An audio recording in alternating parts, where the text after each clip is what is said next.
Tvameva mata cha pita tvameva, tvameva bandhuscha saka tvameva, tvameva vidya dravinam tvameva, tvameva sarvam mama deva deva.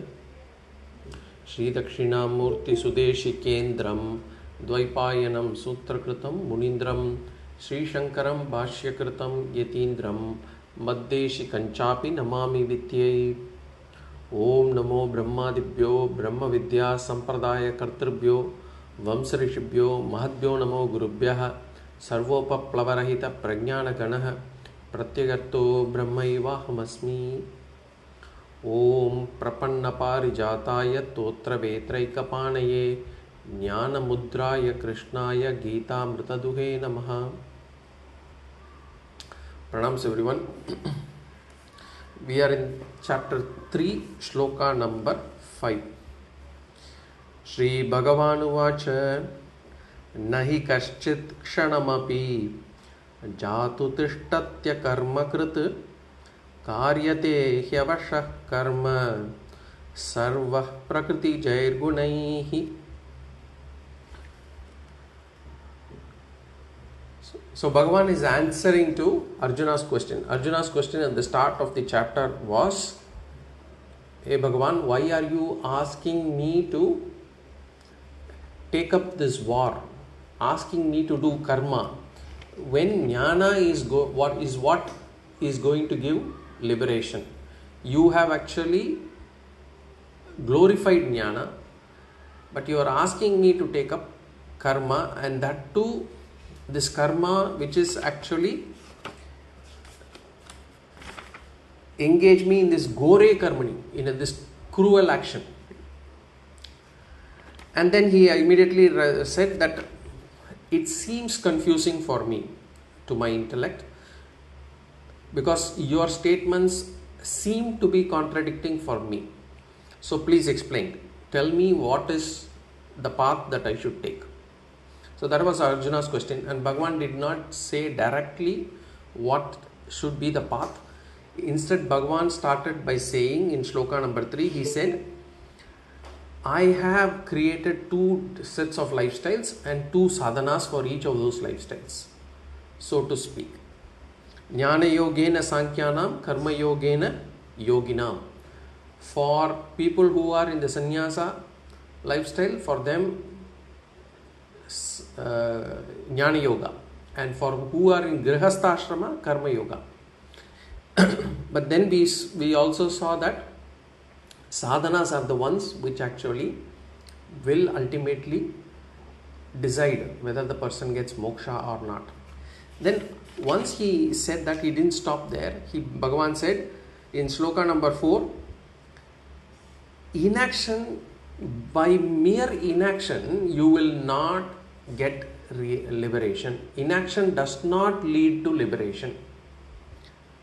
That's first one point that he brought out. And the second thing Bhagavan said was, just because you want to take up moksha, sannyasa, just because you want to take up sannyasa, or just by taking up sannyasa, one does not get moksha also.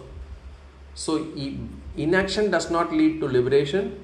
Renunciation does not, just by mere renunciation, one does not get moksha. So that he clarified in the Sloka 4. Now in the 5th Sloka he said, Nahi kaschit kshanamapi jatu tishtatya karma krit. One cannot ever remain without action even for a moment. No one can ever remain without action even for a moment.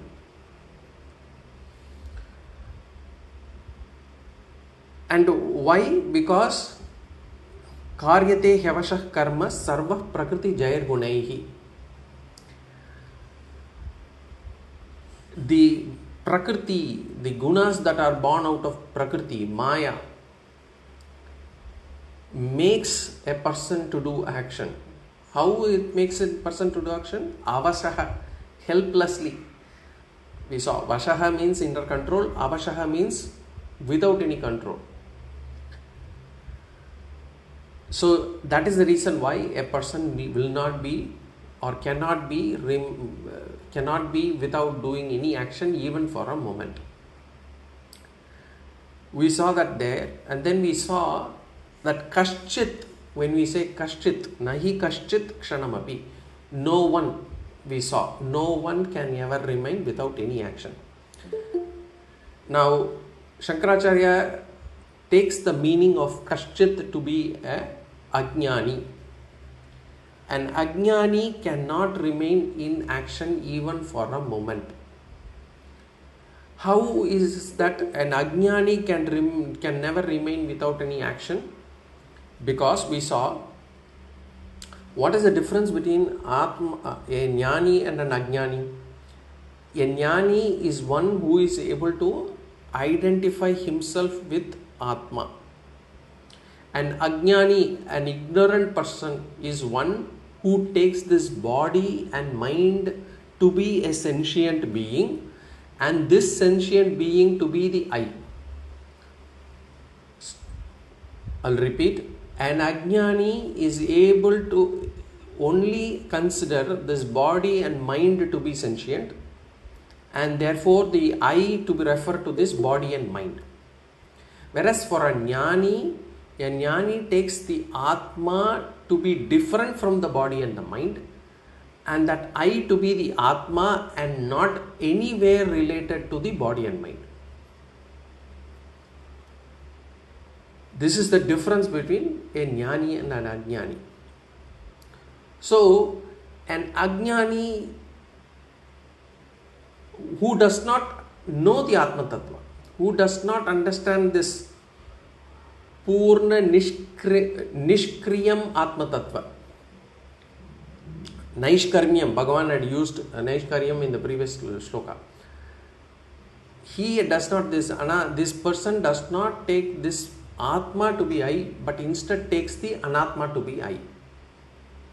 So what we understand is, Anatma will be always in the form of, will be always active in one form or another.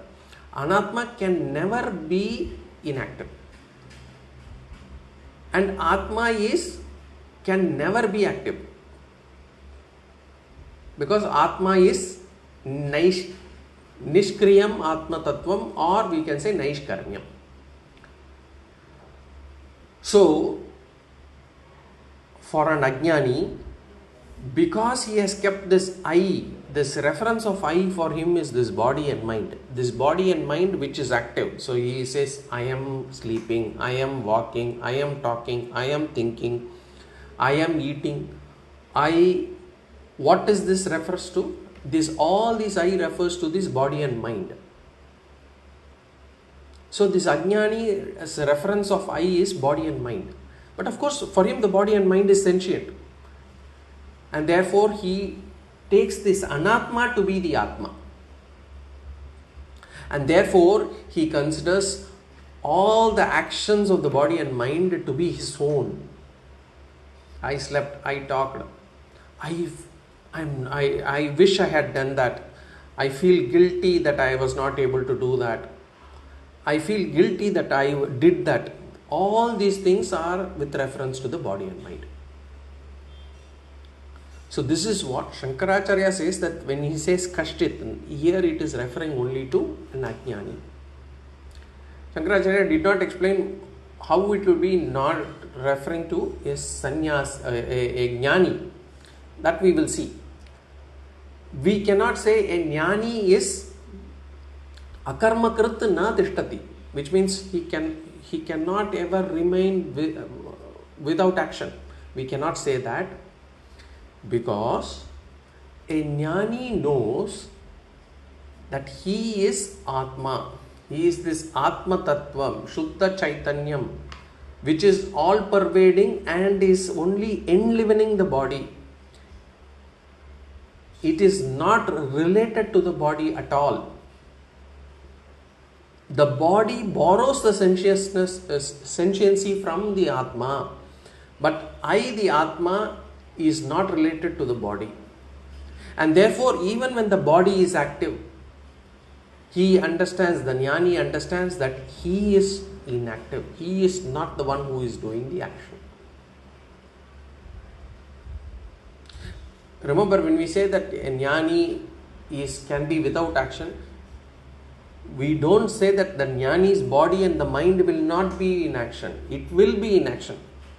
But the jnani's reference of I is only the Atma. And therefore, he will be able to claim that he is inactive. So, a jnani is ever inactive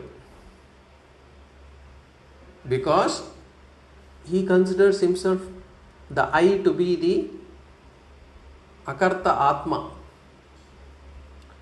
Whereas an Ajnani is always active, is ever active, because he considers the I to be this body and mind, ever active Anatma. I hope I am clear. If you not, you go back and keep listening, and you also refer to chapter 2. So this is the first explanation, one explanation of the first line. So Kaschit, when we say, Shankaracharya says Kaschit refers to an Ajnani. Now, if we take Kaschit to be both Jnani as well as an Ajnani, this is not given by Shankaracharya, but if we take Kaschit to be both Jnani and Ajnani, that means when we say no one can ever remain without action even for a moment, when we have this sentence, then it must be supported by the statement, this is spoken from the Anatma standpoint. It is spoken from the body and mind standpoint. Because some action or another will be happening in the body and mind. No one can ever remain inactive even without a moment. So Shankaracharya purposely gives this meaning, or he understands the reason why Bhagavan would have mentioned or would have actually referred to an Ajnani when he said Kaschit.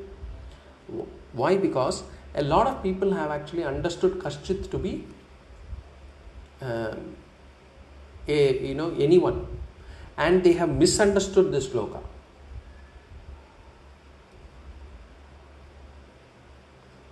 So when they say, how they understand is, no one can ever remain in action without a moment, but which includes Jnani and Ajnani for them, and which means they claim, anyway they also know that the moksha state is state of inaction. Naishkarmyam is the state of inaction. So they say, okay, no one can ever remain without action even for a moment, but the ultimate aim is to get to the state of inaction, and therefore my sadhana should be to make sure that my mind remains in a state of inaction.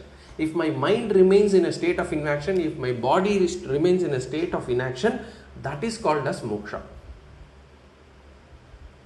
So meditation. They do meditation, they take it that I am able to still my body, I am able to still my thoughts, and by stilling my body and mind and thoughts, I have attained moksha. This is a wrong understanding. What we have to understand, even in the previous sloka we have saw, a body or mind can never ever come to a state of inaction. Even when the mind is without thoughts also, even for that particular moment, we say it is a state of action, because the mind which is running in thoughts has stopped thinking about it, which is also an action. It has actually acted on it to stop the thoughts. It is also a state of action. And in any case, the body internally will always be in a state of action. Even breathing is an action. So there is no way that the body or the mind can, or the anatma can ever remain without any action. Even if somebody tells, okay, I want to, forget this, I want to take up sannyasa so that I can actually escape all these actions. The problem is, actions will be there even for a sannyasi. Just that the The actions of the householder and the actions of the sannyasi are different. But actions will be there. In fact, the entire karma yoga that we do is also actions only. Jnana yoga also we are acting, we are actually studying, we are going to go to guru, we are studying, everything there will be action. The body and the mind cannot remain inactive at all. Anatma cannot be inactive. This is the key message that we should understand. So these are the two types of explanation for Kaschit. Now, second line, Bhagavan says, Karyate hyavashah karma sarva prakriti jair gunaihi. Now, this second line is actually, it is only holds good for an Ajnani. He karyate karma. Karyate karma. Because he is made to do action. How he is made to do action? Avashaha. Helplessly made to do action. Who is helplessly made to do action? Sarvaha. Everyone. Everyone means Ajnanis. Ajnanis are made to do action. Who is made to do action? Who makes them to do the action? Prakriti jai gunaihi. Prakriti jaihi means born out of Prakriti. What is born out of Prakriti? The Maya. So the Maya, which is the gunas. So born out of Maya is the gunas. The gunas, the three types of gunas, Sattva, Rajas, Tamas, they are the ones who actually make the body and mind perform actions. We know Sattva guna means knowledge, Rajo guna means action, Tamo guna means Ajnana or delusion. These gunas trigger the body, trigger the anatma to make them do action. So everyone is helplessly made to do action by the gunas born out of Prakriti. So from here, what do we have to gather? What is the learning for us? The learning is, we should not be thinking like, I want to be inactive. I want to be remain. I don't want to do anything. I want to do nothing. That mindset should not be there.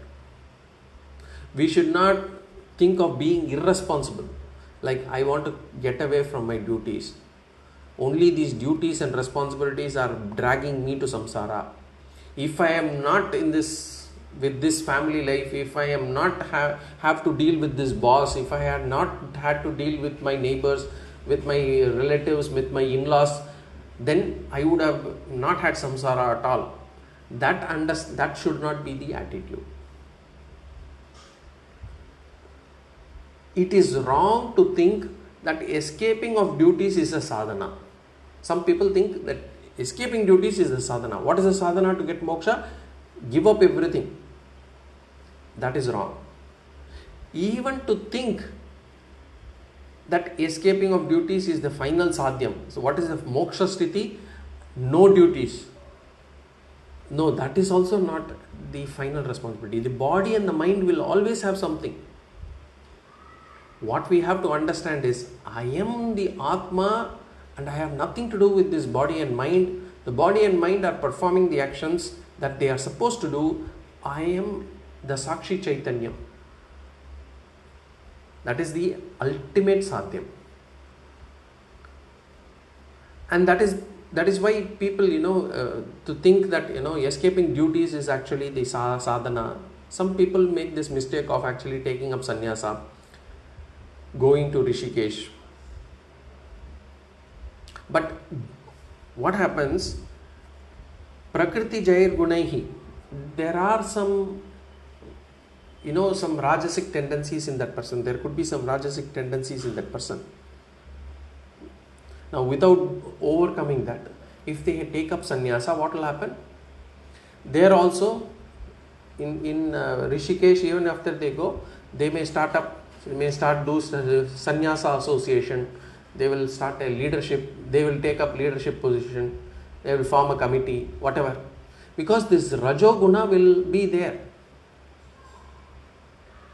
Or he will say, okay, let us, all the sadhus, why are we actually wasting our time? Let us go and donate blood. Or do some service in the hospital. Of course, these are all not bad jobs.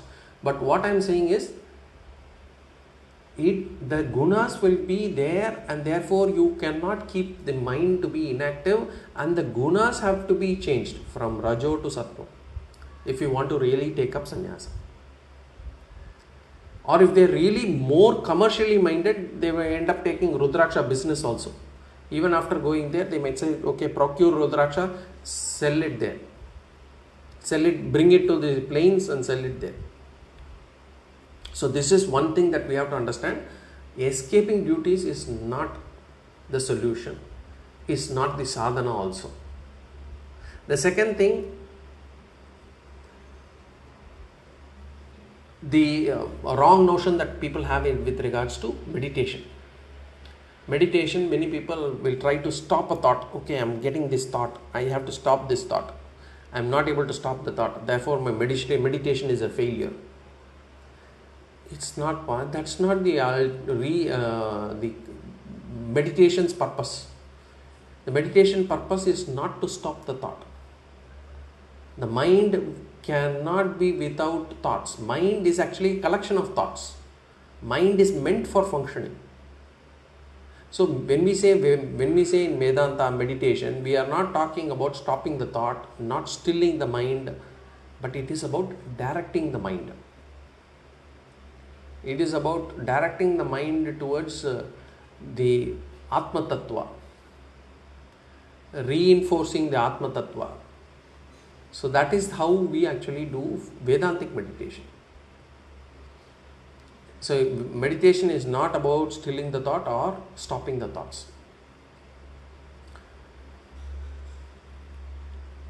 What is it that we have to understand?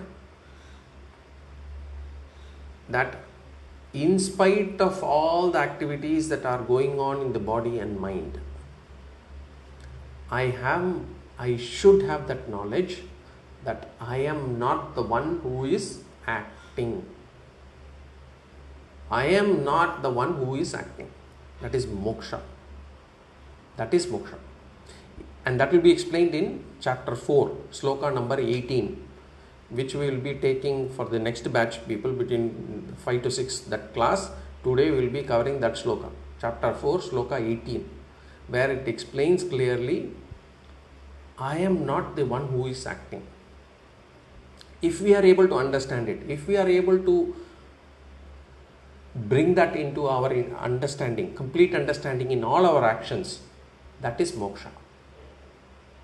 The anatma cannot remain inactive. We have to understand the anatma will always remain active. So what we say with regards to Arjuna's question, Arjuna wanted to avoid his duty. So Sloka 4, Bhagavan said, just because you avoid duty, it doesn't mean that you have got moksha. Avoidance of action cannot lead to liberation. Inaction cannot lead to liberation. That he mentioned it very clear. Then now he is saying is, action or duties cannot be avoided. You cannot stop them. As long as you are an Ajnani, which means you take I to be this body and mind, you are forced to act. You will say, I am acting, I am doing, I am thinking, I have been, I was blamed, I was the one who was criticized, I am the one who is being praised, everything. Now in the next sloka, sloka number 6, Bhagavan is going to give another reason to Arjuna why he should not actually let go of his duties, why he should not run away from action. So we'll see sloka number 6. Karmendriyani samyamya ya aste manasa smaran indriyartan vimudatma mityacharasya uchyate. Karmendriyani samyamya ya aste manasa smaran Indriyarthan vimudhatma mithyacharasya uchyate. So here Bhagavan says inaction will lead to spiritual failure. If we take up inaction, if we want to give up actions, instead of spiritually progressing, it will be counterproductive. It will lead to your spiritual downfall. This is what Bhagavan says. If a person who has not mentally matured, as in, if a person is not spiritually progressing to a certain level, unless he comes to a certain level, if he gives up any action, he can actually remain, maybe he can restrain his body, but his mind, he will not be able to restrain it. See, whenever we want to do any kind of renunciation, tyagaha, whenever we want to give up something, there is always at two levels we have to do. One at the physical body level, that we will have to do some tyaga. The other is mental level.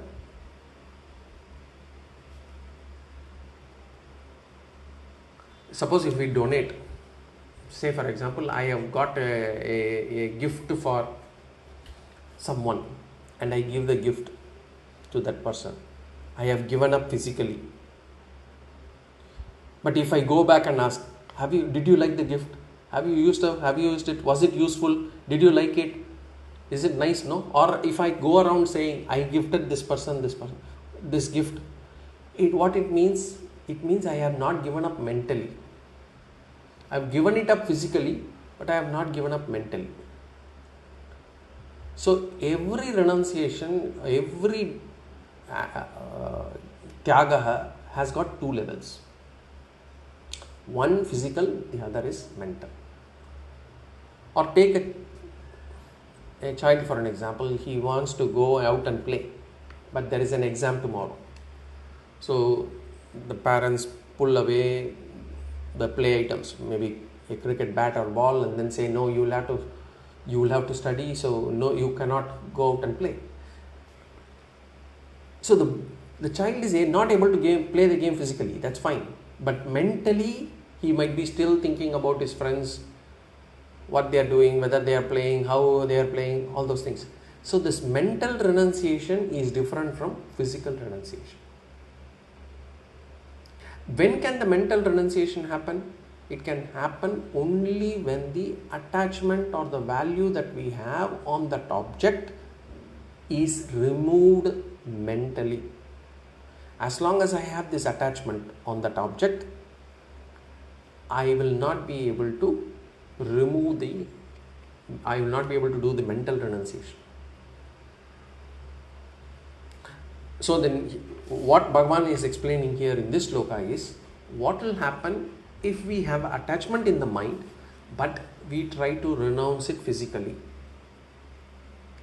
Say for example, I decide to say tomorrow onwards I will not have coffee. I physically want to renounce. But mentally, if my craving is still there, what will happen? And what is the answer for it? The answer for it is like a person who is driving a car. With one leg he is trying to press the accelerator and with the other leg he is trying to press the brake. What will happen? The same thing will happen here. So if a person is having too many desires in mind and without having the spiritual maturity, if he renounces action, and from the outside it will look as if he has renounced the objects, but within himself, within his mind, he would not have renounced those desires and attachment, and that will result in, Bhagavan says, ruining one's life. So Bhagavan gives a warning here. If one does not have mental maturity, what we Tamil we say manapakkuvam. If one has not conditioned his mind before taking up sannyasa, so from grihastha somebody wants to take sannyasa, but if his mind is not mature, if the mind is not conditioned, then instead of progressing by taking up sannyasa should normally accelerate your spiritual progress. So instead of accelerating it, the person will have a nosedive in spirituality. How?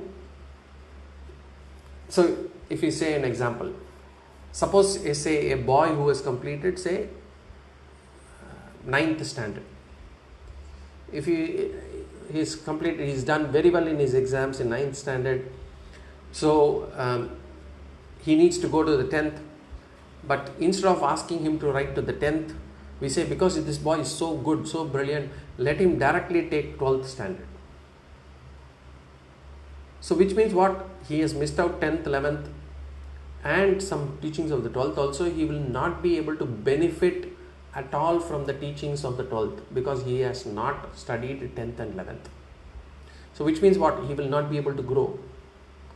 Not only that he will not be able to grow, what will happen is he will have some mental issues, including lack of confidence. He will start, questioning his ability.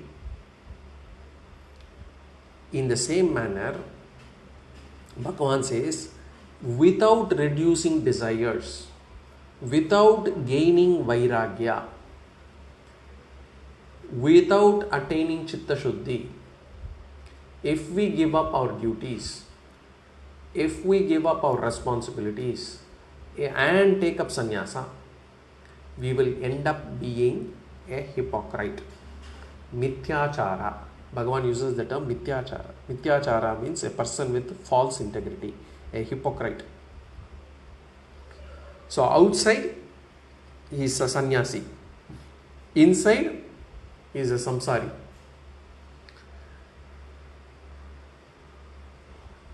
So what happens once he takes up sannyasa?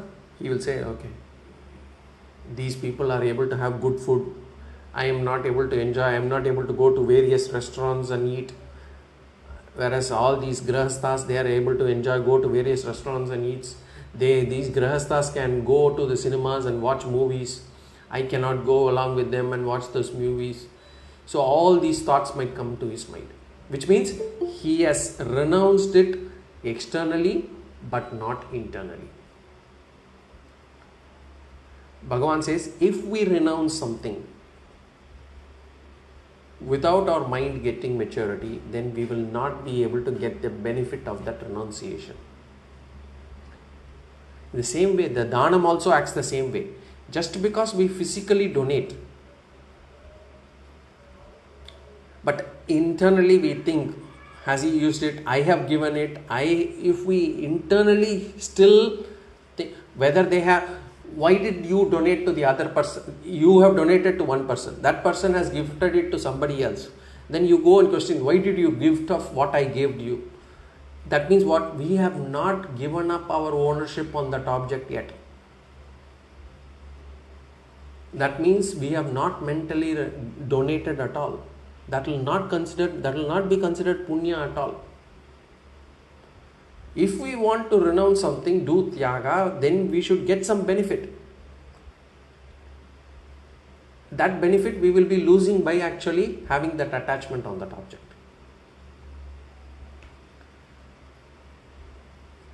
Here Bhagavan says, not only you stand not to gain, you will lose also. You will get the opposite outcome. It will be counterproductive, viparita outcome. Suppose if you have to take, it is like if the medicines that we take, if it does not cure it, is fine. So okay, it does not cure it, I will take another medicine. But what happens if it gives a side effect or creates new problems? That is the problem that one will have if he does not do mental renunciation but does physical renunciation. So caution must be exercised here. So when people attend these Gita classes, there are people at home who might be sometimes getting afraid that what happens if this person takes up sannyasa, becomes a sannyasi one day. what we have to understand is, it is not easy to become a sannyasi. Proper sannyasi is not easy to become. If you do improper sannyasa, it will be counterproductive. We will go down further. It's better to be in a grihastha ashrama, slowly progress, rather than trying to become a sannyasi and spiritually fall. So Bhagavan says, instead of that being a stepping stone to progress, it will facilitate our failure. Okay. So karmendriyani samyamya ye aste manasa smaran indriyarthan vimudhatma mithyacharasya uchyate. Karmendriyani samyamya. Samyamya means having restrained. Having restrained what? Karmendriyani, the sense organs of action. Organs of action. Karmendriyani, organs of action, plural. So, having restrained the organs of action, which means what? I will not see, I will not hear, I will not eat or drink, I will not touch. All those, having restrained all those sense organs. Yaha aste, one who remains. Aste means who remains, one who remains. Where?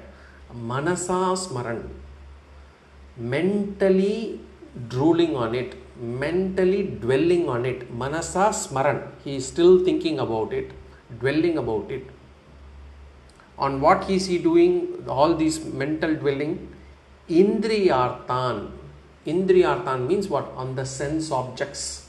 On the sense objects that he decided not to hear, not to eat, not to touch, not to drink. On the sense objects. Indriyarthan, on the sense objects. So which means mentally brooding on the sense objects. Having restrained the karmendriyas, but then he is not able to restrain his mind. He is still thinking about the objects. He has already decided that I am going to do upavas today. But then mentally he sees that the food is being cooked for others. Then the mind is going there. If only I can have that vada alone. Thinking about what people are going to eat, what are they eating now, and all those things. Remember, he is not eating. Bhagavan does not say that he is eating. Karmendriyani samyamya. He has restrained himself. But after the resolution, there is still this desire. I want to do that, I want to see that, I want to touch that, I want to drink that, all those things. I want to enjoy that. So, external renunciation, internal craving. This is why before renouncing something, we will have to test ourselves. Whether we will be able to stand it or not. And that's why in our culture, we have all this 48-day vratas, this one mandala puja, one mandala vrata. We have this. Like for going to Sabarimala, for example. It's a very good technique that is given in our culture to sort of test ourselves whether we are able to withstand it for 48 days continuously. Or even without these vratas also, we should try. I have been using slippers at home, even during, within home. Can I see being without slippers? I have been sleeping on a cot and mattress. Can I sleep on the mat on the floor? These are all tests. If I am able to pass these tests only, I can move to Vanaprastha or Sannyasa ashrama from Grihastha ashrama easily. In those days, even kings used to give up their luxuries and go to the forest. The kings used to live in palace, luxury. From there, they had to go to Vanaprastha, forest. Which means, imagine how much of, practice they would have done even when they were being kings. And remember, everybody has to take up sannyasa. Not physically, mentally at least. Physical sannyasa is a one-way street. Physical sannyasa, once you take up sannyasa, there is no way that you can give up sannyasa and come back to grihastha ashrama. That is not possible in our culture. So it is better if we practice ourselves, practice even during Grihastha Ashrama, basically taking up whatever pain that comes. You need not take up pain for the sake of taking pain. Whatever opportunities or whatever occasions where we are actually forced to take up pain. I am going in a hot sun. I have to walk 3 kilometers today because there is no bus. I forgot my umbrella and I have to go in the rain. I forgot my umbrella or I am going in the sun. I have been walking for 1.5 kilometers but there is no water with me. These are all, take it positive. Okay, I am actually testing myself. I am able to withstand. I am able to withstand. Physically, mentally. The problem is if I am able to physically withstand, because there is no option for me, there is no water for me. But if I constantly, criticize myself or, or blame myself or blame others, then I am not actually mentally using this opportunity for sannyasa. So, if we want to take up sannyasa and see how our mind behaves, without actually practicing all these things, it will lead to failure. So before taking up physical sannyasa, we will have to practice all these things. We will have to do an internal renunciation. And Bhagavan says, he uses a very strong word for this person. He says, Vimudatma. Indriyarthan Vimudatma. Mudaha. Mudaha means, Muda itself is a strong word. Muda. Fool. Vimuda means Vishesha Muda. He is an extreme fool. Vimudatma means mind which is filled with bhoga, mind which is not being able to overcome these pleasures. Bhagavan says that person mithyachara sa uchyate. Sa uchyate. He is called. What is he called? Mithyachara. Hypocrite. A person with false integrity. Acharaha means lifestyle. Mithyacharaha means false lifestyle. Mithya means false. Acharaha means lifestyle. Mithyacharaha means false lifestyle. A person with false integrity. One Bhashyakarta calls this person as papacharaha. Mithyacharaha is equal to papacharaha. A person who has sinful lifestyle, because he will be incurring papa. Another Bhashyakarta says Atma Vanjakaha. This person is an Atma Vanjakaha. Atma Vanjakaha means he thinks he is deceiving others, but actually he ends up deceiving himself. Because why? He is actually spiritually falling. What should give him spiritual maturity is actually dragging him further down. Whatever action we do to fool others, deceive others, betray others, Bhagavan will use the same action to fool us, betray us, deny us. Whenever we think we are acting very smart, I acted very smart in front of him, I gave him what he deserved, kind of thing. What it means is, wherever we do this kind of things, first of all we have to understand, by doing this somebody else might do it to us. That is karma in action. The second thing we have to understand is, by doing so, we are not honest, we are not proper, we are not straightforward, and therefore what will happen is our spiritual progress goes down. So whatever we are learning, whatever we are understanding, whatever we want to progress, there is also a drag on that. So this we have to understand. Whenever I think I have got the better of him, it doesn't mean that one should not be cautious with others. There are certain people that you should try to avoid. There are certain things that you need not say. There are certain things that you can actually restrain yourself. There are certain things, the way you may say, suppose somebody asks you a question and you don't want to answer, you can ask him back, why do you want to know it? That's fine. These are not considered to be smart. Smart is trying to put the other person down. That's where I am talking about being smart. Now, Bhagavan says, outside world he is a Swami. He is declaring to the world that I am sannyasi, I am only thinking of dharma and moksha. Through the vastra, through the clothes, through the ochre robes, he declares one thing, but inside in his mind it is another. Outside world dharma moksha, inside world artha kama. This is double personality, split personality, mityachara.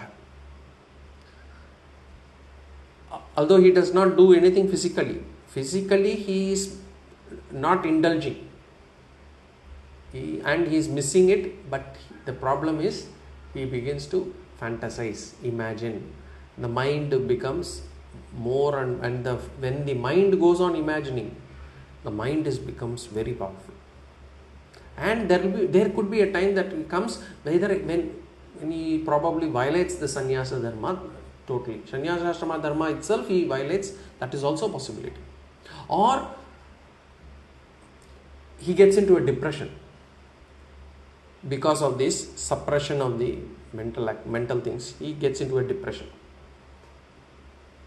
So possibilities are there. So Vedanta, when we talk about Vedanta, we talk about transcending the worldly desires. It's not about suppressing the desires. We say Parichya Lokan Karmachitan Brahmanan Nirveda Mayat. Karmachitam. Vairagyam, Nirvedam is about growing out of worldly desires. And it won't happen. It won't happen fast. It won't happen overnight. And it won't happen for all things that we have our attachments to. It is not possible. Don't expect that also. Because some people think that, this is actually, the moment I come to a Gita class, I should be the next day as good as a sannyasi. I should be able to, I should know everything. I should become a Jnani. It's a fast track class. It's not that way. It doesn't happen. What we have accumulated millions of births of vasanas.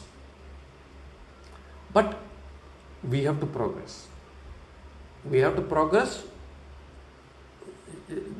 But the progress can be slow. It cannot happen overnight. It's not like a movie. In a movie, the villain turns into a new leaf at the end of this 2.5 hours or the 1.5 hours. Because the movie has to end. At the end, the villain becomes a nice guy. At least in those days in Indian movies. Because the movie has to end in 2 or 3 hours there. In our life, we have to understand progress can happen only step by step. It could take even 10 years to remove attachment on only one object that we have. But does not matter. We must ensure that the attachment is removed totally, mentally also, not just physically. Instead of trying to force ourselves to progress fast, we should take it step by step. If we try to progress it fast, we will not end up having the desired results. We will come down also. And remember, there is no race. Oh, this person is progressed fast. This person I have not progressed as much. It's not a race. It's not that the only first person gets moksha. Everybody who gets there will get the moksha. That cup or the gold medal is available for everybody. Consistency is more important than intensity. We just need to be on it. So, here Bhagavan says, inaction is dangerous. It will lead to downfall. Previously he said it is not possible to remain inactive. Now he says inaction is dangerous. Even if you try, it is dangerous. So these 3 slokas, 4, 5, 6, Bhagavan basically gave 3 reasons. Just do a quick recap. 1. In Sloka 4, he said, by avoiding karma, we are not guaranteed liberation. Escaping your duty is not going to give you peace of mind. Because that is the general tendency. When we have a lot of responsibilities, anxieties, we have lots of problems. Then we want to give up everything, settle somewhere where we don't have to do with anything to do with these kind of actions, and we conclude that no action means peace of mind. Bhagavan says inaction does not guarantee peace of mind. First, Sloka 4. Then second, Bhagavan says inaction is not possible also. Inaction is not totally possible. Every person has got a swabhava. Our swabhava is governed by the three gunas, our Sattva, Rajas and Tamas. These Sattva, Rajas and Tamas will force us to do the activities. It is impossible for us to sit quiet. If we think that running away is a possibility, just go for 1 week to an ashrama. Leave your phone out. Leave social media out. Leave the OTT out. Sit there for one week in an ashrama, just listening to all these things. Nothing, doing nothing. Or even if you don't listen, just do nothing. Impossible. Possible is not possible at all. People will need some mobile or tablet or something. Remaining quiet is not possible. There is a story there, in a temple there was a sannyasi sitting outside the temple without doing anything.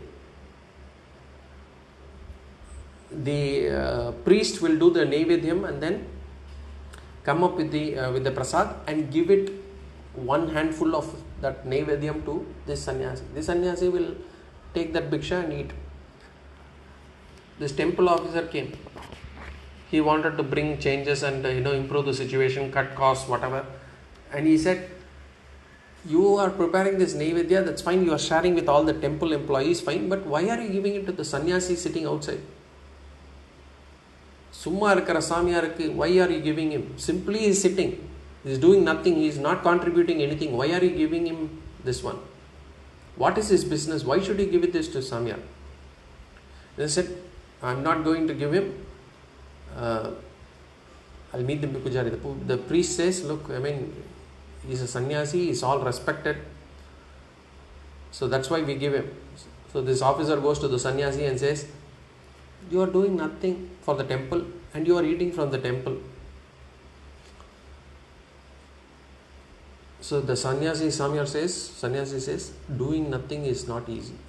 It's very difficult. The officer said, what is the big deal? I can also do that. And the sannyasi challenged the officer to sit there for 1 week doing nothing. The officer said, what is the great deal? Next day he went and said, half an hour, 1 hour, he started becoming restless. He was looking here and there. He didn't want to sit in the same place. He wanted to go out. He wanted to walk. He wanted to do something. He was literally crying for help. Remember, even in prisons, the strongest or the most difficult is solitary confinement. Doing nothing. Not able to talk to anybody, not able to do anything. That is going to be terror. It's going to be really torture. So the sannyasi told him and said, do nothing. After 2 hours, this guy became restless. He ran away. He ran to the priest and said, hereafter, instead of giving him 1 handful, give him 2 handfuls. Double the quota that is going to be given to him. Because it is so difficult to not do anything. It was impossible to give up action because of swabhava. Our swabhava pressures is such that the mind will act according to the prakriti jaya gunaihi, the gunas that come out of maya, the sattva, rajas and tamas. This is the second one. The third is, so inaction is not only going to give you moksha, inaction is impossible. Now Bhagavan says in this sloka, he says, even if you manage to remain quiet, it becomes a risky proposition. Because the mind still craves. The mind craves and it will bring your downfall. There will be no opportunity to get mental purity. So what we have to understand is, if we have to put it in the terms of karma, karma need not be given up. Number 1, karma need not be given up for spiritual progress. Karma cannot be given up. because mind cannot remain without action, body cannot remain without action. Then third is karma should not be given up also, because if you give up, you will end up as a hypocrite, nityachara. So karma need not be given up, karma cannot be given up. These are the essence of these three slokas. Karma need not be given up, karma cannot be given up, karma should not be given up. The next sloka, Bhagavan is actually concluding the answer to Arjuna's question. So here in the next sloka, Yastvindriyani manasa niyamyarabate Arjuna karmendriyai karma yogam asaktasya vishishyate. Yastvindriyani manasa niyamyarabate Arjuna karmendriyai karma yogam asaktasya vishishyate. So Bhagavan says, here he is saying, therefore Arjuna, because karma cannot be given up, karma need not be given up, karma should not be given up, therefore do karma yoga. That is how he is concluding. Bhagavan says, therefore do karma yoga. So we have how Bhagavan has landed in karma yoga. You remember, he gave statements that built up karma yoga. What is the reason? If we perform action with the desires in mind, then the problem is the mind gets attached. There is more samsara. Remember, any action will going to give us samsara. Action is going to give us samsara. Action is going to give us attachment. It is going to give papa punya. It is going to give us rebirth. It is going to keep us in samsara. But that is one side. The second side of the coin is, I cannot avoid action also. Because karma cannot be given up, karma need not be given up, karma should not be given up. So the problem is, either way I am not going to get liberated. If I am going to remain in action, I am going to get attached. If I am going to pull away from action, I am going to become a hypocrite and I am going to lose out. What can I do?